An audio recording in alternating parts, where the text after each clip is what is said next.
Buenos días. En esta clase vamos a mostrarles lo que corresponde a la parte final del taller de proceso de diseño que ya llevamos la semana anterior, y vamos a explicar los pasos del proceso cognitivo para la solución de problemas en ingeniería. Hay una diferencia grande entre el proceso de diseño y la solución de problemas. En el proceso de diseño estamos hablando de un desarrollo, es decir, puede ser un aparato, un sistema, una estructura o un proceso.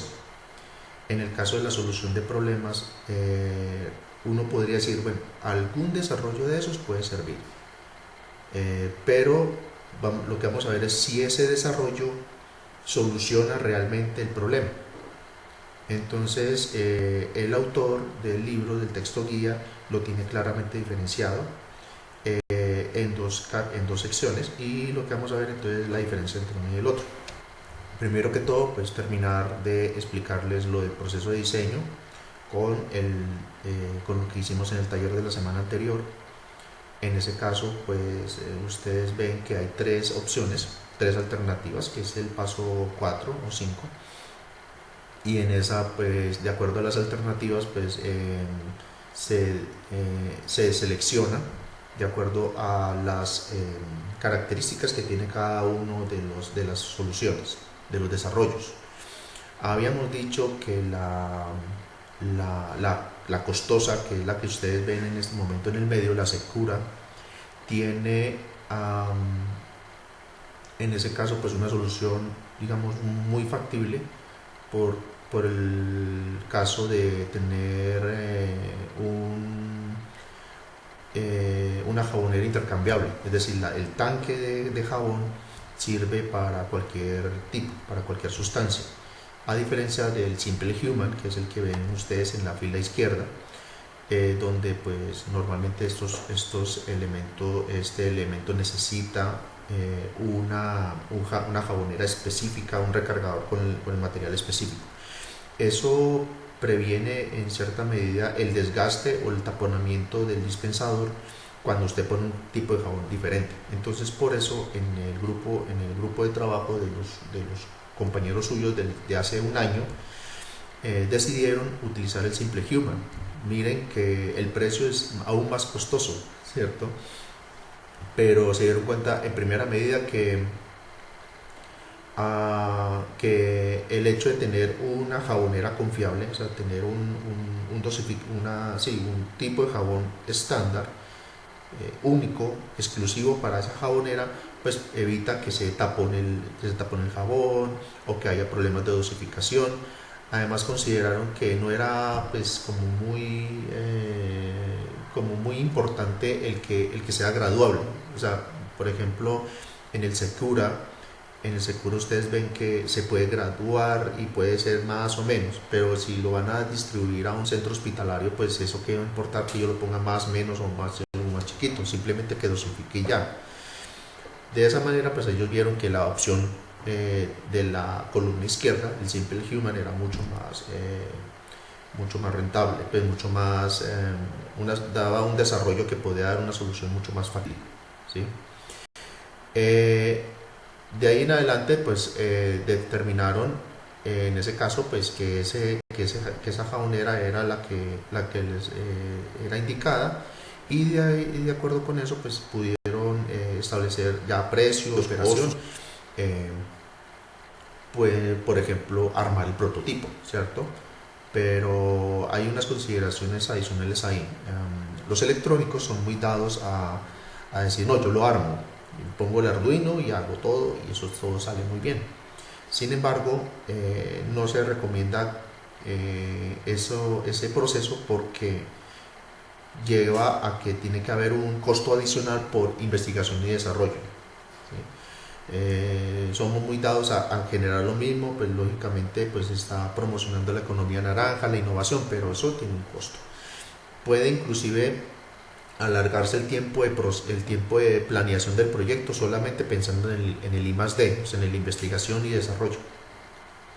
Aquí vemos el ejemplo de una jabonera donde pues ya están todas las piezas especificadas y lo único que pues, dijeron sus compañeros fue que todas esas características cumplían con las necesidades y por eso aprobaban y decían sí, esta jabonera es la que vamos a utilizar y eso es lo que le van a explicar al hospital, al centro clínico o a la empresa que va a comprarles esos elementos. También tengan en cuenta que es una batería recargable, entonces tiene un toma de alta corriente, entonces no tienen que estar comprando baterías constantemente, sino que tiene un kit recargable. Eso implica un proceso de servicio que puede, sea la administración del mismo establecimiento el que lo haga, o sea que simplemente le pague un operario que en una hora vaya y conecte y cargue la batería y eso es todo, ya está luego. O como costo adicional, como valor agregado dentro de los costos de mantenimiento, pues los estudiantes podrían ir a recargar la batería. Ya son cosas de mirar cómo el modelo de negocio irles dando mayores créditos o no. Un valor agregado pues es mucho mejor que simplemente entregar las jaboneras y listo.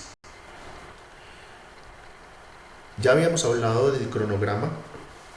En este caso, pues básicamente se puede expandir el proceso de diseño al tiempo que ustedes necesiten. Lo que ustedes ven acá sobre la necesidad de identificar, bueno, mejor dicho, lo que les había dicho sobre los 6 pasos, aquí les dije que aquí en la clase anterior, aquí aparecen 10. Pero recuerden que ustedes pueden poner los 6 pasos básicos del proceso de diseño. Fíjense que no es secuencial, esto ya lo es secuencial, eso realmente eso se puede dejar para trabajos toscos o trabajos pesados o trabajos de procesos de ensamblaje, pero un proceso de diseño nunca es secuencial, siempre hay, si ustedes ven en el paso 3, Search, y ven que se pasa el de Constraints, el de Criteria, el de Alternatives, y aquí pues ustedes pueden definir de aquí para en adelante que de la búsqueda de información pues lógicamente es un proceso continuo y consulta y de acuerdo a los resultados que tenga las otras actividades va a ir alimentándose, se va realimentando.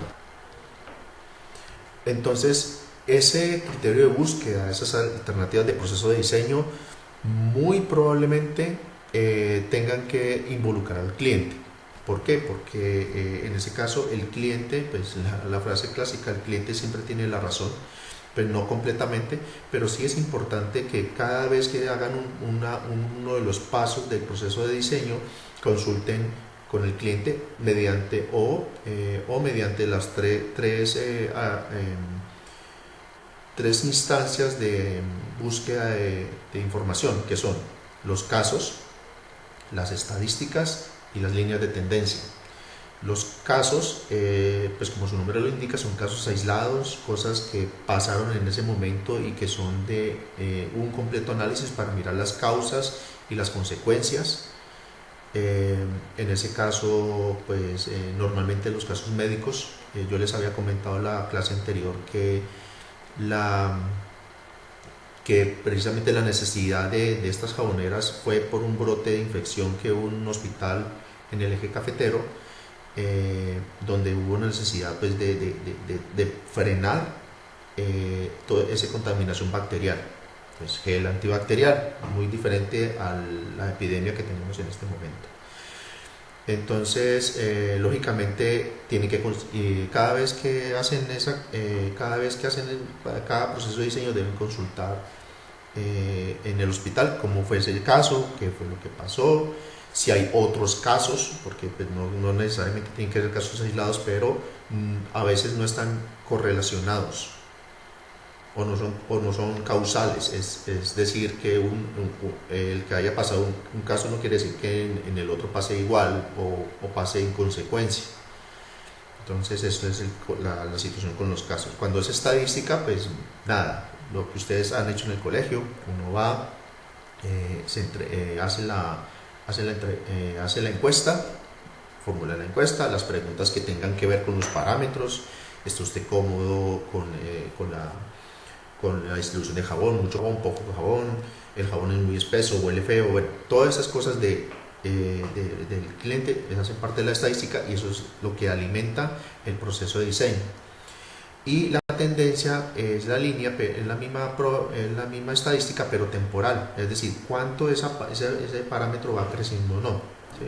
Entonces, ¿cuál es la necesidad de jaboneras, de usar jaboneras? Entonces, dicen los hospitales, no, la necesidad de que haya una mayor descontaminación va creciendo día a día, o los hospitales están teniendo más salones de cuidados intensivos, entonces es necesario conseguir comprar un aumento mayor de jabón, o los jabones no son suficientes para contener el ataque de infección, entonces hay una tendencia a decir, bueno, entonces hay un índice que está diciendo que está siendo inoperante en un porcentaje durante los primeros 2 años, entonces hay que seguir investigando, otra vez investigación, seguir investigando y seguir buscando las alternativas para poder controlar el problema.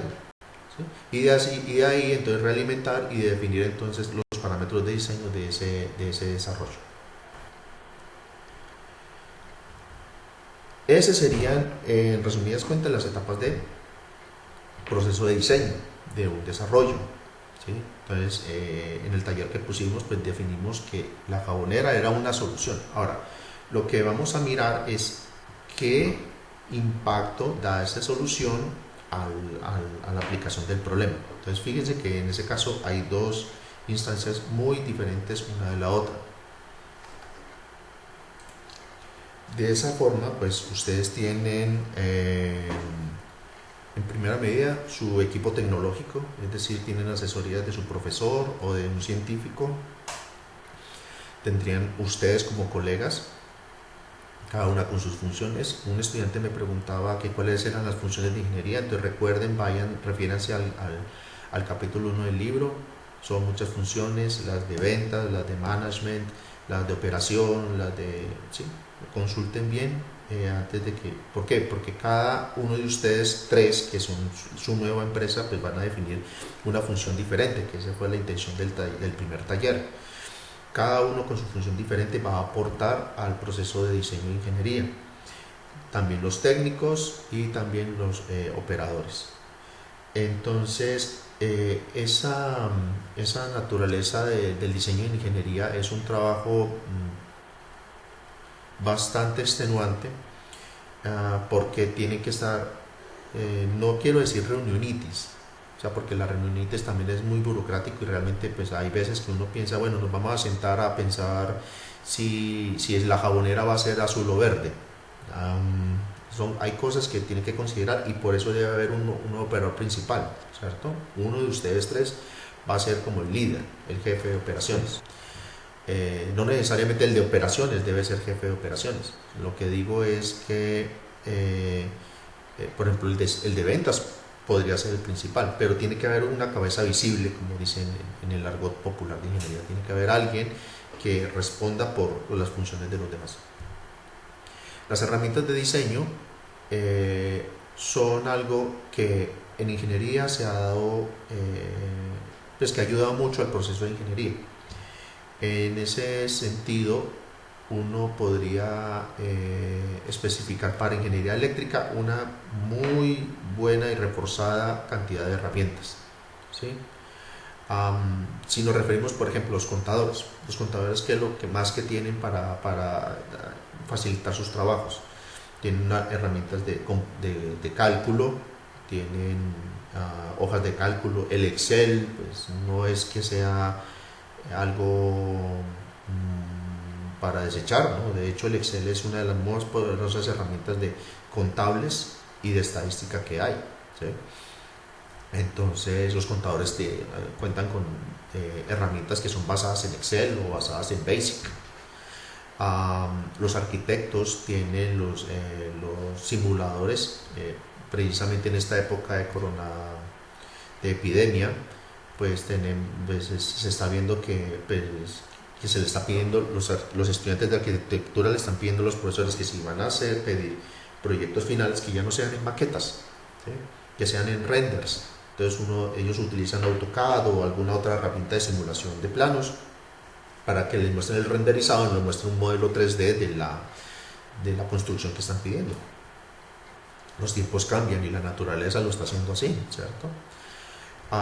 Pero en el caso de ingeniería eléctrica, pues además de eso, porque también nosotros manejamos contabilidad, también nosotros manejamos finanzas, también manejamos, sí, recuerden, 10 funciones de ingeniería ahí en el texto 1, analícenlos, léanlos bien. Y tenemos también herramientas de cálculo. Entonces aquí en la Universidad Nacional tenemos MATLAB, tenemos R, tenemos pues lógicamente los paquetes que vienen en los lenguajes de programación medios, como Python, como Java o como C. La simulación en ingeniería eléctrica especialmente es muy importante. ¿Por qué? Porque nosotros trabajamos cosas que no se ven. Esa es una situación fundamental a la hora de hablar del diseño en ingeniería. O sea, ustedes montan las cosas, hacen el desarrollo, hacen la hidroeléctrica, pero ustedes solo se dan cuenta de que eso funciona cuando lo prenden. Y si no prende, pues ya saben que no funciona y el diseño estuvo malo. Es muy cruel. Por lo tanto, las herramientas de simulación son muy importantes a la hora de hacer diseño en ingeniería. Entonces, ustedes tienen muchas herramientas de simulación de circuitos, por ejemplo, de simulación de prototipado también, y próximamente pues se está conjeturando tratar de armar una sala de prototipado para que ustedes simulen, prueben, hagan el prototipo y cuando vean que el prototipo está listo, entonces ahí sí se ponen a armar el desarrollo. La estimación es otro parámetro importante a la hora de brindar herramientas. La estimación nos permite saber si lo que nosotros hacemos tiene un futuro, ¿sí?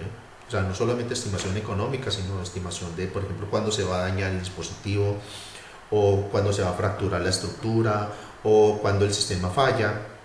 Esas estimaciones son importantes, porque de lo contrario, lo que hacen a veces en ingeniería industrial es abrir la sección de servicio al cliente, y eso sí que es desastroso, ¿cierto? Prefieren poner a alguien que reciba las quejas, que llene los call centers, a que realmente haya un servicio técnico que le dé soporte, mantenimiento y calibración a los elementos que ustedes están teniendo. Por ejemplo, lo que estábamos hablando de la jabonera, ¿cierto? Pueden estimar, calcular, pues a través de una estimación, por cuánto tiempo se está desgastando la batería.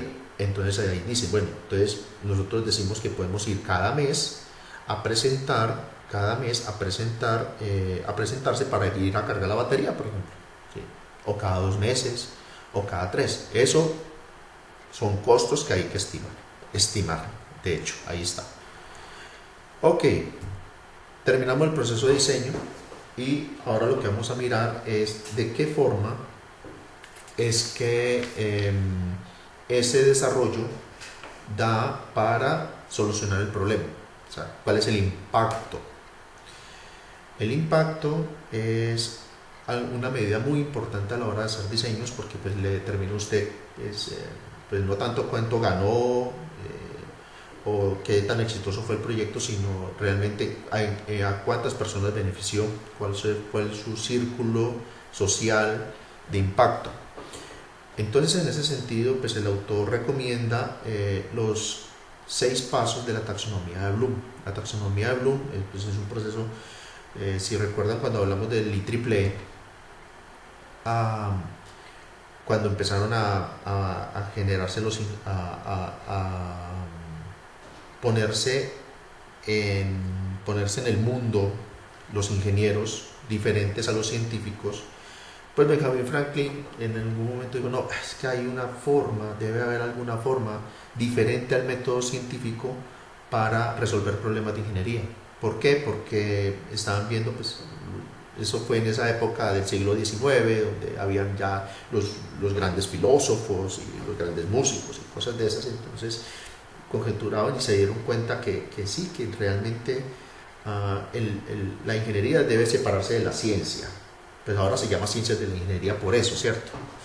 Entonces ellos dijeron, tiene que haber un proceso de pensamiento que diga que yo pueda resolver los problemas sin tener que hacerlo por el método científico. porque ustedes conocen el método científico, uno observa, de esa observación lanza una hipótesis, de esa hipótesis va y compra el resultado a través de un experimento, falló el experimento, entonces vuelve y juegue, o fue exitoso el experimento, entonces vaya y vaya publíquelos. La diferencia con el método científico es que en el proceso de ingeniería nosotros lo llevamos a un nivel de tal manera que sea predictivo, ¿sí? En el método científico usted tiene que estar in situ, por eso los físicos son muy filósofos, los físicos realmente saben las cosas de la vida, porque ellos los experimentan, ¿cierto? De eso se trata la ciencia. Usted juega con los órganos de las personas, en el caso de la medicina, o usted juega con la naturaleza, en el caso de las ciencias biológicas, usted ensaya, usted hace lo que quiere realmente. Entonces eso es lo bonito de la ciencia. La ingeniería, por el contrario, lo que busca es primero mirar cómo beneficiarlo, hacer algo predictivo y de ahí sí decir, sí, vamos a meternos en esto. Esto es muy importante en el sentido ético porque normalmente los casos que uno ve definen desafortunadamente cosas de inmediatez. No, esto es lo último y esto hay que renovarlo, esto hay que montarlo, esto hay que hacerlo, esto no importa el costo, eso póngalo ahí, no importa ¿sí? Y de ahí es que aparecen los desastres, o sea, por la inmediatez, por no seguir los procesos, no mirar hasta el último punto qué es lo que pasa. Y por ese motivo es que siempre cuando uno habla de estos procesos éticos, yo los dejé en unos links, pero siempre uno habla de los desastres como ejemplo y de mirar otros casos. Ustedes tienen la internet, tienen dos ejemplos. La internet es otra herramienta importantísima para acumular información. Desafortunadamente pues no toda la internet es válida, no todas las redes sociales tienen la verdad, entonces la misión de ustedes como ingenieros es filtrar esa información, mirar cuál es la que corresponde a la verdad y a los hechos, ¿sí? Entonces aquí tenemos dos casos, el primero que estaba ahí, que es el caso del Challenger. Ahí en la documentación pues ustedes lean ahí, si quieren hagan una pausa aquí el video y ustedes miran ahí qué fue lo que pasó, ¿sí? Sea que fue a un tornillo o que no pasan una revisión o la inmediatez mediática porque iba a ser el primer civil que era el espacio, o sea, había muchos ingredientes para el desastre, la verdad. Sea que le echen la culpa a uno al otro, pero la verdad en estas cosas de desastres de ingeniería, todos tienen la culpa, así de sencillo. No hay nadie que se escapa. Que yo vigilé o que no vigilé. No, mijo, ya el desastre está hecho, ¿cierto? Por eso es muy importante que se tomen decisiones con cabeza fría. O sea, sigan el proceso de diseño, así se demoren 1 o 2, ¿cierto? Pero ya bien informados, uno puede decir, voy a poner en cuarentena una ciudad, voy a cerrar la ciudad, voy a cerrar fronteras. Es una medida preventiva que puede dar un impacto negativo, que ya no hay comercio, que estamos desabastecidos, que yo mejor me voy para la casa, yo para qué me metí aquí en la universidad, etcétera, etcétera, etcétera. Pero de pronto ese es un efecto mucho más benévolo que decir, si pasen todos, nos contagiemos todos y ya vieron cómo está Italia, ¿no? El otro caso de la Union Carbide, también léanlo, por favor, consúltenlo, es un caso bastante complicado, pues en este momento es hasta ahora el desastre industrial, el desastre de ingeniería química más grande del mundo, en toda la historia, pues en lo que se pueda registrar, ¿sí? Mucho más que el Napalm, mucho más que el bombardeo de Napalm en Vietnam, mucho más que el arrojo de pesticidas en Verdún en la Primera Guerra Mundial, mucho más que Chernobyl, mucho mayor. Fue una gran cantidad de muertos registrados, que esa es otra cosa de ocultar información, que es ingeniería, ¿sí? Ocultar los datos es ingeniería, así que las cosas políticas también hay que tener mucho cuidado, mirar que realmente si los gobernantes o los políticos están manejando la información de forma correcta, ¿sí? Que es lo mismo que está pasando ahora en este momento. O sea, el hecho de que solo haya un caso en Manizales no quiere decir que sea el único caso, es el único caso registrado y quién sabe hasta dónde vamos a llegar. Por lo tanto hay que tomar medidas para evitar que ese número se crezca, ¿sí? Que han hecho en Corea y bueno, y otros países donde se ha controlado. Pues que ellos primero fueron y sacaron los datos, a todo el mundo los puso a evaluar, uno por uno, ¿sí? Y los que identificaron ahí mismo los supieron. En cambio acá, bueno, hablando de cosas más agradables, pues sigamos con los dos casos, pues no tan agradables, pero son los dos casos que vamos a considerar ahora. Entonces vamos a hacer un taller. La idea es que ustedes se reúnan en sus grupos de empresa, sus grupos empresariales, por favor, tres. Ya saben las cosas de las medidas de contención, entonces pues, dicen que mínimo, máximo 10. Entonces, por lo tanto, yo les voy a pedir que hagan de a 3, porque pues, si hacen 3 por 3, pues les da 9. En cambio, si meten uno de 4, pues da 3 por 4, 12 y no sería como agradable, ¿sí?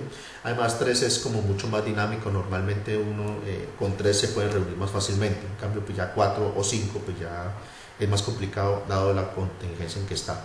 Y si uno de ustedes pues ya se fue para la casa, pues bueno, ya miramos qué hacemos, no hay problema. Entonces, si ustedes vieron los 6 pasos de la taxonomía de Bloom de proceso cognitivo, estamos viendo que en primera medida pues se recolectaron los datos. Entonces ese paso se llama conocimiento. Entonces lo que yo les pido que hagan ahora en grupos de 3, pueden parar la presentación y sentarse a mirar los casos. Les pido por favor que escojan uno, ¿sí? No se van a poner a sentar a hacer los dos, porque siempre tienen mucha documentación, son bastante grandes porque son un desastre bastante importantes, ¿sí? Son lecciones aprendidas muy grandes. Entonces pues para el tiempo que tienen no les va a alcanzar. Entonces tienen el caso de la Challenger o usan el caso de la Unión Carbide. Entonces por favor lean, entren a los links y si quieren tomen más documentación y miren de qué manera ocurrió una cosa y la otra, quién fue el culpable, cuál fue el proceso. Entonces miren que ahí vuelven a hacer los tres instancias de recolección de datos. O es un caso, entonces caso Challenger, caso Unión Carbide, que por ejemplo en el caso de Challenger, ¿será que los otros desastres espaciales fueron de la misma forma que en el Challenger? O sea, falló el mismo tornillo. No, entonces uno puede considerar que es un caso, ¿cierto? La segunda instancia son las estadísticas. En las estadísticas, entonces ustedes definen, bueno, cuántos muertos fueron. Hombre, qué horror, ¿sí? Cuánta contaminación hubo, cuál fue el índice, cuánto fue el índice de químicos, cuál fue el índice de radiación, bueno, en el caso de la Unión Carbide, ¿sí? O una línea de tendencia es, por ejemplo, el caso de, pues volvemos al caso de Unión Carbide, que hubo muertos el primer año directos, pero otros muertos durante los siguientes 5 o 6 años por la contaminación. Entonces fíjense que hay una línea de tendencia, ¿cierto? ¿Sí? Puede ser la misma tasa de muertos, pero unos murieron por una causa y otros murieron por la otra, como lo que pasó en Hiroshima. En Hiroshima hubo muertos por la explosión, pero hubo muertos también por la radiación que hubo pues, cientos de kilómetros más hacia afuera. En la segunda parte, en el segundo paso de la taxonomía de Bloom, entonces estamos definiendo las causas, ¿sí? Entonces la comprensión, de eso se trata de la etapa de comprensión. La comprensión les da a entender a ustedes en contexto las causas del desastre o las causas del problema, pues porque pues aquí lo puse muy trágico, pero pues simplemente es el problema. Hay hambre en el mundo, el dengue, ¿sí? Entonces, ¿qué es lo que provoca el dengue? ¿Cierto? O sea, ¿qué es lo que hace que el dengue se propague tan fácil? Entonces, la falta de aseo, las malas condiciones ambientales y sanitarias, la falta de control, ¿sí? La falta de información, ¿cierto? Entonces eso hace, por ejemplo, que estén muriendo más personas por dengue que por coronavirus, por ejemplo, ¿cierto? Pero ¿cuál de los dos están tratando más? ¿Listo? En el caso de estos, entonces lo mismo. ¿Qué fue lo que causó? Paso a paso. Y de ahí comprender el problema. ¿Qué es lo que hizo? ¿Qué es lo que se le pasó por la cabeza al funcionario que dejó almacenar toda esa cantidad de químicos y pesticidas debajo de un pueblo? ¿Cierto? El caso de Bhopal. Entonces la comprensión, o sea, ya entender el problema es el segundo. En el tercer paso, definido como aplicación, medidas orientadas a la prevención, en la aplicación, entonces ahí es cuando ustedes dicen, mi solución puede resolver ese problema, ¿sí? Entonces en la aplicación uno dice, bueno, ¿qué medidas de control podría yo tener para que no me vuelva a pasar eso? Sería el caso del Challenger, por ejemplo. O qué leyes y regulaciones, ¿sí? Porque ustedes también pueden proponer leyes. Si yo creo que les había dicho sobre el caso de los carros eléctricos, y eso está cursando una ley para aprobar la adaptación de carros con motor eléctrico. O sea, en este momento está siendo medio legal, ¿sí? ya pasó a primera, ¿sí? Pero la idea es mirar qué se puede hacer de ahí en adelante, ¿sí? Entonces lo mismo, regulaciones, leyes, normas, estándares, procesos, o sea, qué es lo cuáles son las recomendaciones para solucionar el problema, y ahí es donde va otra vez su producto. Dice, bueno, por ejemplo el caso de la jabonera, bueno, si queremos que se reduzcan los casos de infección en los centros hospitalarios, entonces vamos a tener que poner dispensadores cada 50 metros. Ah, bueno, entonces 50 metros quiere decir que voy a tener que vender una gran cantidad de dispensadores. Pues sí, suena horrible, pero está dentro de las medidas de control. Entonces ustedes recomiendan, ustedes dicen, sí, es recomendable que tenga que ponerse, y las sociedades lo aprueban, pues para eso están las sociedades, capítulo 2 del texto. Entonces ustedes recomiendan que que esta jabonera debe estar a 50 o a 100 o uno por sala, ya ustedes definen, pero eso está dentro de la regulación. Cuando llegamos ya a la cuarta etapa, que es el análisis, entonces entre ustedes tres definen, bueno, ¿cuál fueron los fallos y acciones a seguir de lo que tienen de ahí en adelante con su producto? Entonces ahí ya dicen, bueno, vamos a instalar la jabonera cada 50 metros, entonces las recomendaciones que le hacemos, entonces ustedes mandan información, entonces dicen, bueno, vamos a poner un letrero que diga, bueno, aplíquese usted esto, o informan a los funcionarios del hospital para decirles, bueno, tienen que decirles a cada persona que pase, por favor, metan la manito ahí para que el dispensador le haga y haga un buen tratamiento de higiene, ¿cierto? En los casos del Challenger y de Bhopal, pues ustedes ven ahí que básicamente definen detalle de fallos y acciones a seguir, es decir, que después de eso, entonces, ¿qué recomendaciones hay, cierto? En el del Challenger, por ejemplo, definieron que hubo un paso de control, eran 20 pasos de control, creo, si estoy mal, pues ahí corríjame y me dicen. Habían 20 pasos de control, y resulta que por el afán de la fecha, porque tenían que subir a la primera profesora de escuela, la primera civil al espacio, se lo pasaron. Dijeron, no es necesario porque vemos que todo está bien, ¿sí?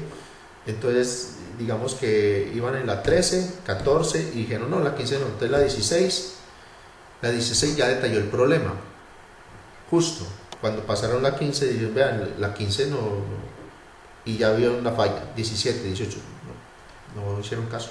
Llegaron a la 20, pues si hay 20, ahí vuelven y me disculpo, y ahí ya definen si lo van a hacer o no, si pasa o no pasa. Pasó y ya, ahí fue. ¿Y qué pasó? Que no hicieron el ensayo 15. Entonces, ese detalle de fallos y acciones a seguir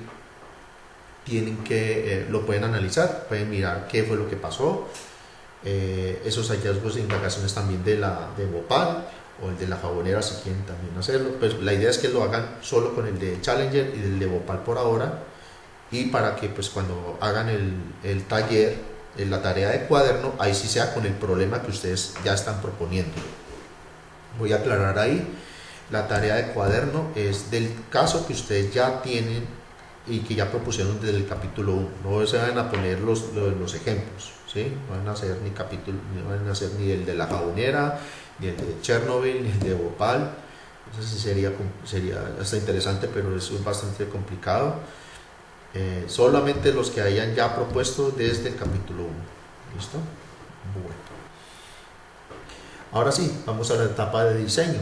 En la síntesis, entonces ahí ya dice, bueno, ¿qué es lo que mi solución, mi jabonera o los procesos o el nuevo proceso de control de calidad de los transbordadores o las medidas sanitarias que se deben poner van a aportar para resolver el problema?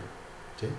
Entonces ahí vuelve el diseño de ingeniería y vuelve ahí sí el problema ya, el desarrollo ya listo, decir qué es lo que hace que mejore, ¿sí? Porque no es necesariamente resolver un problema, ya los problemas se están resolviendo casi todos, pero ustedes lo que están diciendo es que con su desarrollo están mejorando un poquitico más, ¿sí? Eso normalmente se le dice mucho a los estudiantes de doctorado. Los estudiantes de doctorado dicen, no, es que nadie lo había hecho, yo soy el que vengo y lo hago mejor. Eso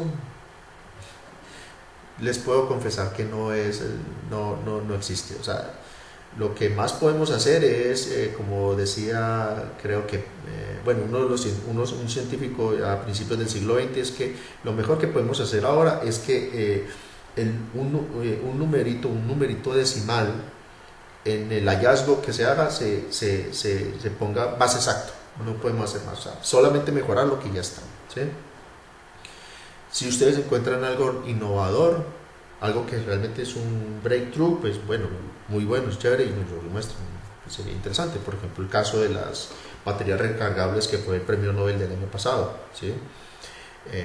Pues estaban supliendo una necesidad, ¿cierto? De esa cantidad de baterías que estaban gastándose a nivel mundial, ¿cierto? Entonces yo decía, no, tiene que haber un método, tiene que haber un método, sí, un proceso que haga que se recarguen las baterías y así minimizar la producción. Y ahí está, ¿sí? Hicieron todos los pasos de diseño y llegaron a decir, nuestra batería recargable va a solucionar este problema. Y ahora llegamos a una parte muy importante y que es la más larga. O sea, ustedes ya están ahí arriba en evaluación y resulta que la evaluación es la que les dice si todos los pasos que hicieron valieron la pena. Yo sé que el proceso de diseño de ingeniería es costoso, engorroso, ¿sí? Pero no lo hagan y es un desastre. Es por eso, ¿sí? Y por eso es tan gratificante. Realmente cuando uno ve que todo funciona, que todo está bien, que hizo un gran impacto, que hizo beneficio en la comunidad, es cuando usted ve que este esfuerzo valió la pena. Pero si el de valoración y prueba, si es de experimente, fíjense que es el último paso. ¿Por qué? Porque usted ya estuvo seguro de que todo está listo, a diferencia del científico. El científico es, voy a mirar qué hago con esto, voy a experimentar esto, a ver qué me sale, ¿cierto? Voy a probar esta vacuna contra algún virus, no voy a nombrar otro, pues ya los nombré hace rato, así que qué importa. Pero no lo voy a probar en animales, sino en humanos, directamente. ¿Por qué? Porque tengo afán, hermano, tengo afán porque esto se está propagando horrible y necesito curar a mi gente. Está bien, ¿sí? Pero entonces aquí en la evaluación le dice si realmente va a ser eso o no, pero en el caso del científico no, listo, probémoslo y hágale, ¿sí? Lógicamente con la aprobación del comité de ética lo hacen, lo ponen humanos y si los humanos sobrevivieron, listo, se pasa, pero porque hay afán. En ingeniería no. En ingeniería hasta la evaluación y mirar si realmente todo lo que hiciste va bien y si no. Diferente al porque en el de profesional es el que le da el aval, ¿sí? El profesional es el que le da la recomendación de que usted puede hacer eso. Entonces, en el test profesional están los comités de ética, en el caso de medicina, el colegio de ingeniería, por ejemplo, el caso del puente que pusieron por ahí por Mercaldas, que es el que conecta la Baja Leonora aquí en Manizales. Pues todo el mundo dice que es ese culebrerío, ¿cierto? Entonces hay un colegio de ingeniería, pero entonces me imagino que cuando construyeron eso pasaron por una recomendación del colegio de ingeniería, y el colegio de ingeniería les dijo, sí, sí pueden armar esa culebra como ustedes dicen. Vamos a ver, ¿sí? Listo. El colega define ante qué pares, ahí sí ya no es sociedad o estamento, sino que son los mismos ante que, o sea, lo van a discutir entre ustedes o se lo van a presentar al profesor y el profesor les va a evaluar, entonces va a haber un comité científico o simplemente se los dicen a los técnicos, vea, esto, vea, armen eso, y probablemente los técnicos le digan, no, eso no se puede armar, qué pena, pero eso no se puede armar. Esa evaluación, ese test de colega es importante, porque le está diciendo ante quién se los van a presentar para la operación de una vez. Entonces ahí sí es muy diferente una cosa de la otra.